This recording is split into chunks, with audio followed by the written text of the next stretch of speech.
I destroyed my cousin's wedding with 7 words, and I'd do it again in a heartbeat. A beautiful church packed with 200 guests, white roses everywhere, and my cousin Dara looking like an absolute princess in her grandmother's vintage lace dress. The photographer was capturing every perfect moment. The string quartet was playing softly, and Uncle Remy had tears of joy streaming down his face as he walked his daughter down the aisle. It was the kind of fairy tale wedding that makes you believe in happily ever after. I'm Nisa, and I've been living in Dara's shadow my entire life. She's 26, absolutely gorgeous with these striking green eyes and honey blonde hair that always looks perfect even when she wakes up. I'm 28, work in marketing here in Denver, and I've always been the reliable one, the peacekeeper, the cousin who never caused drama. Dara has been the golden child since we were kids.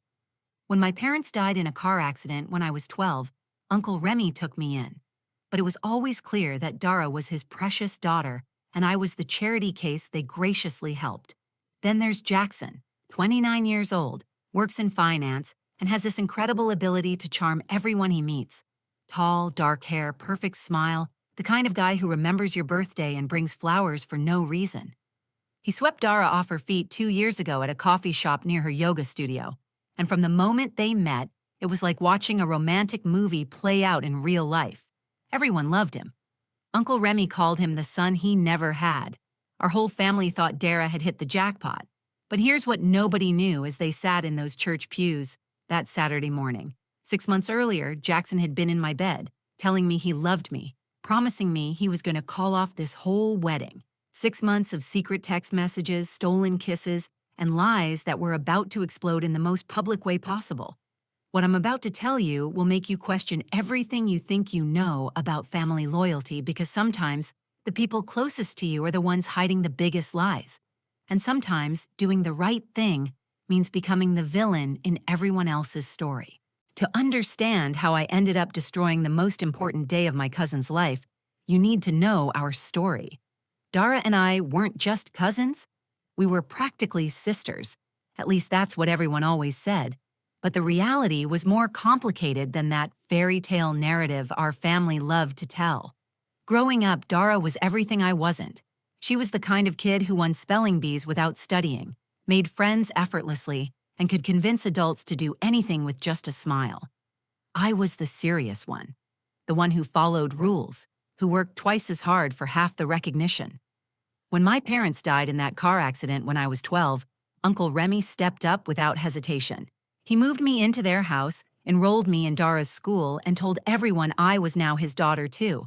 But blood runs thicker than legal guardianship, and it showed in 1,000 small ways. Dara got the bigger bedroom with the walk-in closet. When we both wanted to take dance classes, there was only budget for one of us, and it went to Dara because she was naturally gifted. When we graduated high school, Dara got a brand new car while I got the old family sedan with the dent in the side. Uncle Remy never said he loved her more, but he didn't need to. Actions speak louder than words. Still, I genuinely loved Dara. How could I not? She was warm and funny and generous with everything except the spotlight. She'd share her clothes, her friends, her secrets. She just never shared the attention. I became the supporting actress in her life story, and honestly, I thought I was okay with that. I thought I'd made peace with always being second best. By the time we were adults, I'd built my own life. I had a good job at a marketing firm in Denver, my own apartment, my own friends. Dara was working as a yoga instructor and life coach, still effortlessly beautiful, still the center of attention wherever she went. We'd grab coffee every few weeks, text regularly, and I genuinely enjoyed our relationship. The childhood resentment had faded into something more manageable. Then Jackson came along, and everything changed again. Dara met him at a coffee shop near her studio, and within weeks she was calling me, breathless with excitement. "Nisa, I think I found him. I think I found my person." She'd never talked about any guy like that before. Jackson was different, successful, charming, thoughtful. He remembered my birthday, asked about my work, made me feel like I mattered when we all hung out together. The engagement happened fast. Within 8 months, Jackson was down on one knee in front of the whole family at Uncle Remy's birthday dinner. The ring was enormous, the proposal was perfect, and Dara cried happy tears, while everyone cheered. Uncle Remy hugged Jackson like a son, and I felt that familiar pang of being on the outside looking in. But I was happy for her. I really was. The wedding planning consumed the next year and a half. Dara dove in with the same intensity she brought to everything else. She had spreadsheets for everything, Pinterest boards that would make professional planners jealous, and an excitement that was genuinely infectious. She asked me to be her maid of honor, and I threw myself into the role. I planned her bachelorette party, helped her find the perfect dress, listened to her stress about centerpieces and seating arrangements. But 6 months before the wedding, something shifted in my own life. I'd been dating this guy, Marcus, for about a year, and I thought things were getting serious. We'd talked about moving in together, maybe getting engaged ourselves. Then he blindsided me one Tuesday night, showing up at my apartment to tell me he'd been seeing someone else, someone he'd met at work. He was sorry, but he'd fallen in love with her, and he was moving out of state to be with her. I was devastated. Not just heartbroken, but humiliated. Here I was, 28 years old, watching my younger cousin plan her dream wedding, while my own relationship fell apart in the most cliché way possible. I felt like I was 12 again, watching Dara get everything I wanted while I got the leftovers. That's when Jackson started reaching out. At first, it was innocent, checking on me after Marcus left, offering to talk if I needed someone to listen. "Dara's so busy with wedding stuff," he'd text. "I know you're going through a rough time. Want to grab coffee?" I should have said no. I should have recognized the danger in spending time alone with my cousin's fiancé when I was feeling vulnerable and forgotten. But for the first time in my life, someone was choosing me over Dara, even if it was just for a conversation. And that felt like everything I'd been missing my whole life. Those coffee dates with Jackson started innocently enough, but they quickly became the highlight of my week. We'd meet at this little cafe downtown, far from Dara's usual spots, and he'd listen to me vent about Marcus, about work, about feeling stuck in life. Jackson had this way of making me feel heard, like my problems actually mattered. He'd lean in when I talked, ask follow-up questions, remember details from our previous conversations. It was intoxicating. "You know, Nessa," he said during our third coffee date, stirring his latte thoughtfully, "I think Marcus was an idiot for letting you go. You're incredible, and he was too blind to see it. Nobody had ever called me incredible before. Dara was incredible. I was reliable, dependable, nice. But incredible? That was new territory. The texts started getting more frequent after that. Good morning messages, funny memes throughout the day, late-night conversations that stretched past midnight. Jackson would complain about wedding planning stress, how Dara was becoming obsessed with every tiny detail, how he felt like he was losing himself in her vision of their perfect day. "Sometimes I wonder if we're even compatible," he confided one evening over text. "She wants this fairy tale life, but I'm not sure I'm the prince she thinks I am." I should have shut it down right there. I should have told him to talk to Dara, not me. Instead, I found myself validating his concerns, agreeing that wedding planning could be overwhelming, that maybe they were rushing things. I was playing with fire, but the attention felt too good to stop. The turning point came on a rainy Thursday night in October. Dara was at her dress fitting with her mom and bridesmaids, an event I'd conveniently skipped claiming I had a work deadline. Jackson texted me around 8 saying he and Dara had gotten into a huge fight about the guest list and he needed someone to talk to. Before I could think it through, I told him to come over. He showed up at my door, soaked from the rain, looking miserable and lost. "I don't know if I can do this, Nysa," he said, running his hands through his wet hair. "The wedding, the marriage, all of it. I feel like I'm drowning in someone else's dream." I made him coffee, gave him a towel, and we sat on my couch talking until almost 2 in the morning. That's when it happened. I was mid-sentence, probably saying something about how all couples fight during wedding planning, when he kissed me. It wasn't a gentle, questioning kiss. It was desperate, hungry, like he'd been thinking about it for weeks, and God help me, I kissed him back. "I've been wanting to do that since our first coffee," he whispered against my lips. "You're so different from her, Nisa. You're real.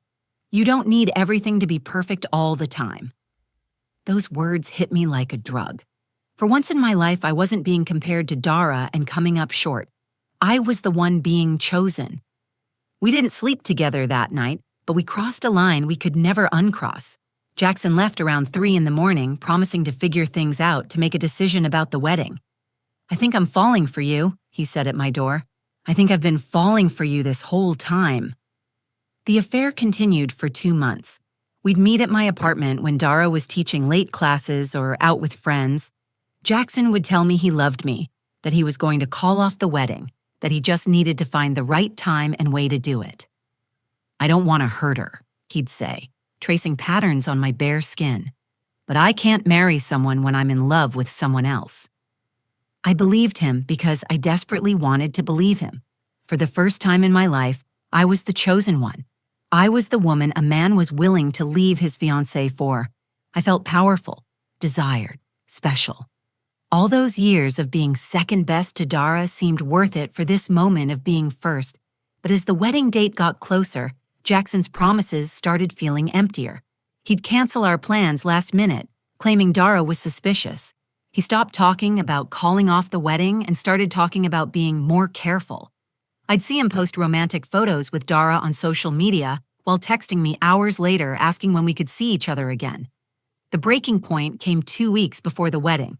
I couldn't take the uncertainty anymore, the constant feeling of being his dirty secret while Dara planned their future.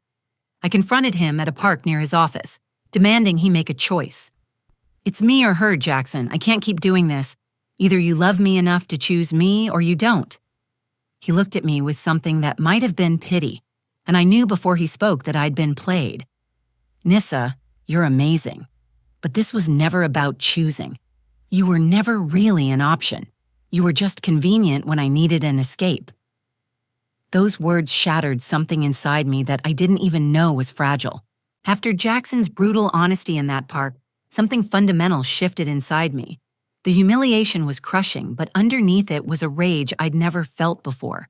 Not just at him, but at myself for being so naive, and at the situation I'd created. I'd spent 2 months believing I was finally the chosen one, only to discover I was just a convenient distraction for a man who was bored with his perfect fiancée. I drove home from that park meeting in a daze, Jackson's words echoing in my head. "You were never really an option. You were just convenient." 28 years of feeling second best, and I'd voluntarily put myself in that position again, with the one person who could hurt both me and Dara the most. The worst part was that I'd actually thought this time would be different. For the next 2 weeks, I went through the motions of being the perfect maid of honor. I attended the rehearsal dinner, smiled for photos, gave a toast about how perfect Jackson and Dara were together.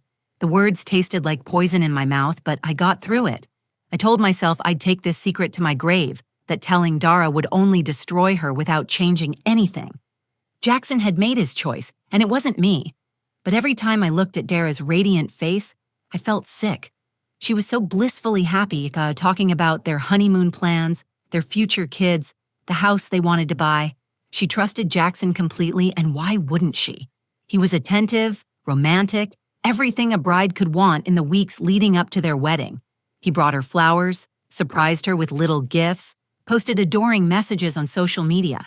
To everyone watching, they were the perfect couple. The night before the wedding, Dara called me crying happy tears. "Nissa, I can't believe it's finally happening. I'm marrying my soulmate tomorrow. I'm so lucky to have found someone who loves me exactly as I am." Her joy was genuine and pure, and it made my stomach turn because I knew the truth about the man she was about to pledge her life to. I barely slept that night, staring at my ceiling and wrestling with what felt like an impossible choice. Telling her would destroy her wedding day, humiliate our entire family, and possibly give Uncle Remy another heart episode. Not telling her meant watching her marry a man who'd cheated on her without remorse, who'd used her cousin as his personal entertainment, who'd proven he was capable of elaborate deception. The morning of the wedding, I stood in Dara's bridal suite, helping her into her grandmother's vintage lace dress, the same dress 3 generations of women in our family had worn. She looked absolutely stunning, glowing with happiness and excitement. "I feel like I'm in a fairy tale," she whispered as I fastened the tiny pearl buttons up her back. "Everything is perfect." That's when I made my first decision. I couldn't tell her before the ceremony. I couldn't destroy this moment for her, couldn't take away what was supposed to be the happiest day of her life. I convinced myself that maybe Jackson would be a good husband, that maybe the affair was just cold feet, that people could change. I chose silence. I took my place at the back of the church, deliberately choosing a seat far from the family section. I wore a simple black dress that felt appropriate for how I was feeling inside. As guests filed in, chattering excitedly about how beautiful everything looked, I sat quietly and tried to prepare myself to watch the man who'd broken my heart marry my cousin. Uncle Remy walked Dara down the aisle and she was radiant. Her smile could have powered the entire church, and I could see Jackson's face light up when he saw her. For a moment, I almost believed it was real, that maybe he did love her despite what he'd done with me. The ceremony proceeded beautifully. The officiant spoke about love and commitment, about the sacred bond of marriage being built on trust and honesty. Every word felt like a personal attack. When it came time for vows, Jackson stepped forward with a piece of paper in his hand, his voice strong and clear. "Dara, my beautiful bride," he began. "I've loved you since that first day I saw you in the coffee shop near your studio. You were ordering this incredibly complicated drink, laughing with the barista, and I knew right then that you were going to change my life. You're my first love, my only love, my forever love." The congregation sighed collectively at his romantic words. People were wiping away tears. Uncle Remy was beaming with pride, and I was sitting there knowing every single word was a lie. That's when I realized that staying silent wasn't protecting Dara. It was protecting Jackson. It was enabling him to get away with his deception while she pledged her life to a man who'd proven he couldn't be trusted. She deserved to know who she was really marrying, even if the truth destroyed everything. I stood up before I could talk myself out of it. The moment I stood up, I felt like I was watching myself from outside my body. The church was still erupting in cheers and applause from Jackson's romantic declaration about loving Dara since college, about her being his first and only love. Uncle Remy was dabbing his eyes with his handkerchief. Dara's friends were clutching each other in emotional joy, and the photographer was capturing every perfect moment of what was supposed to be the happiest day of my cousin's life. My voice cut through the celebration like a knife through silk. "Funny, you didn't mention that while you were in my bed 6 months ago." The effect was immediate and devastating. The applause died mid-clap, conversation stopped mid-sentence, and 200 people turned to stare at me in complete shock. The silence that followed was so thick you could have cut it with a knife.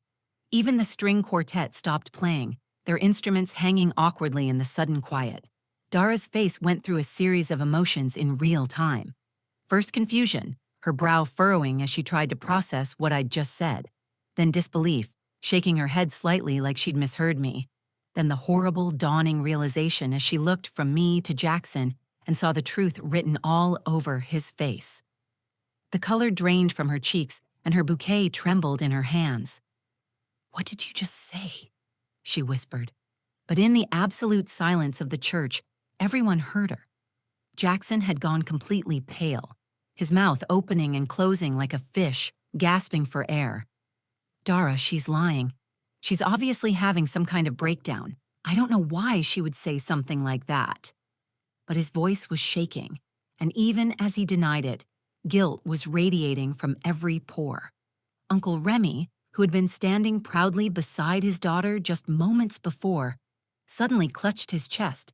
The joy on his face transformed into shock, then pain, and he collapsed into the front pew. Several family members immediately rushed to his side, someone shouting for a doctor, but most of the congregation remained frozen, watching this family drama unfold in real time. "Nissa, what are you talking about?" Dara's voice was stronger now, demanding answers, but I could hear the fear underneath. She knew I wouldn't lie about something like this. Not here, not now, not in front of everyone we'd ever known.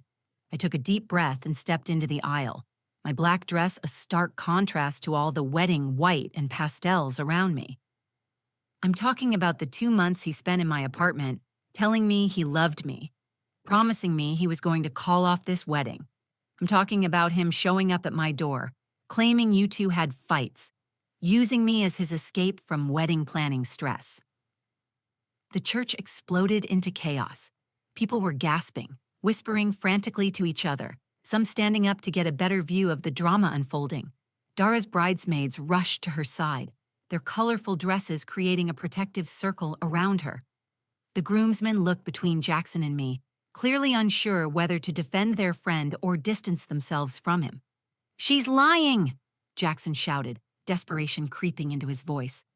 "Dara, you know me. You know I would never do something like that. She's jealous. She's always been jealous of what we have."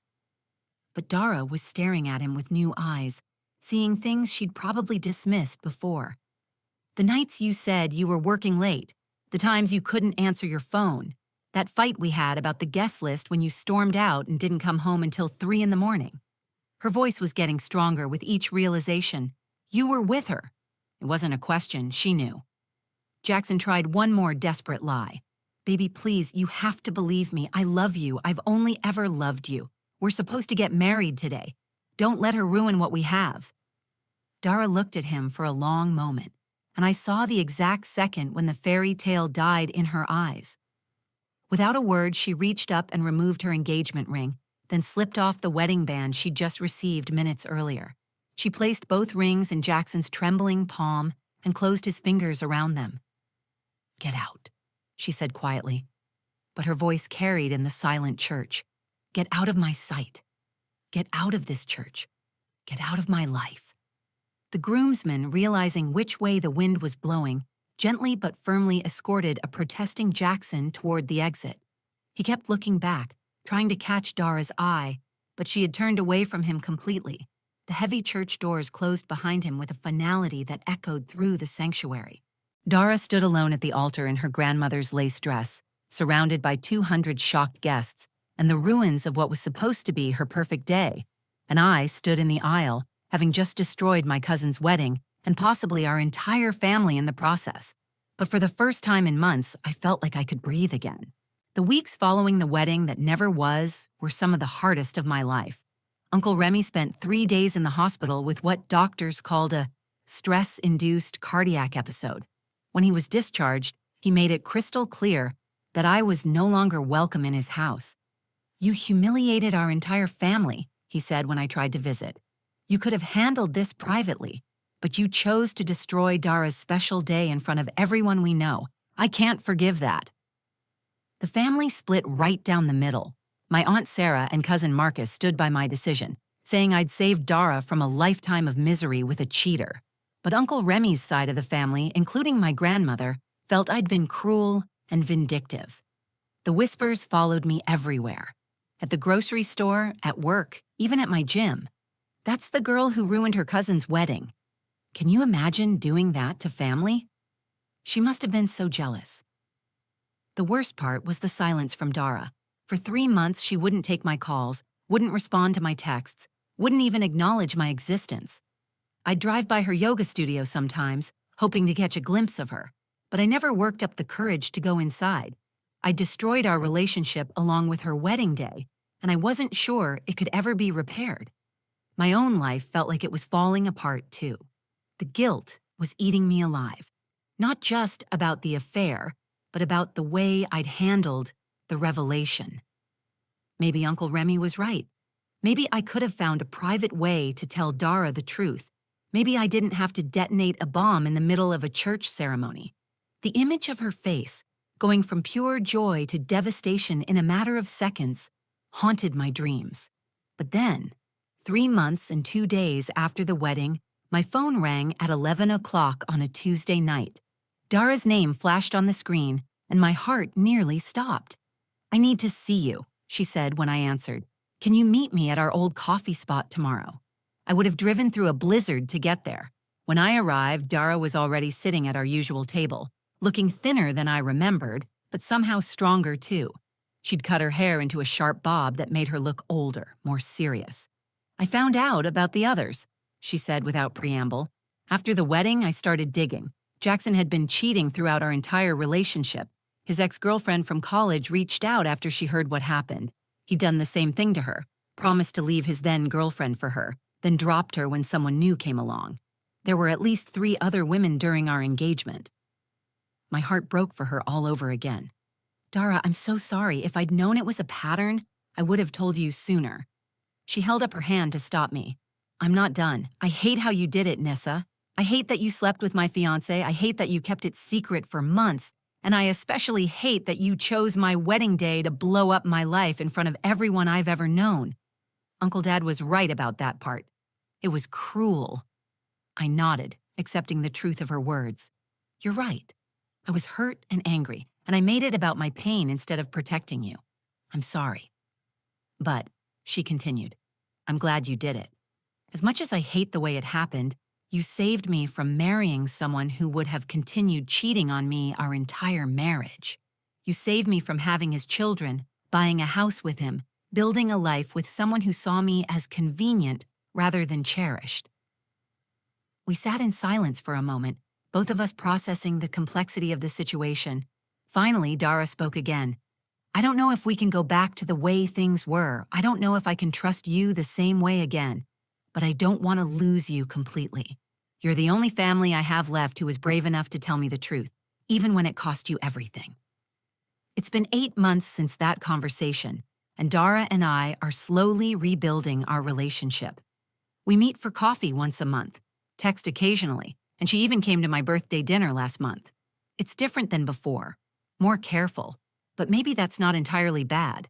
We're relating to each other as equals now, as adults who've both made mistakes and survived them. Uncle Remy still won't speak to me, and I've accepted that might never change. Some family members have come around, others haven't. The social fallout was real and lasting. But here's what I learned from destroying my cousin's wedding. Sometimes protecting someone you love means being willing to become the villain in their story, at least temporarily. Truth has a price. And sometimes that price is higher than you ever imagined you'd be willing to pay. I lost family relationships, my reputation, and my sense of myself as a good person. But I helped save Dara from a marriage built on lies, manipulation, and betrayal. Would I do it again knowing what I know now? In a heartbeat, because real love, the kind Dara deserves, is built on honesty, not beautiful lies told in a church full of witnesses. Sometimes the most loving thing you can do is be the person everyone hates for telling the truth. And sometimes that's a burden you have to be willing to carry for the rest of your life. If this story resonated with you, please share it with someone who needs to hear it. Leave a comment below telling me about a time you had to make an impossible choice between loyalty and honesty. And don't forget to subscribe to the channel for more real stories about love, family, and the complicated choices that define our lives.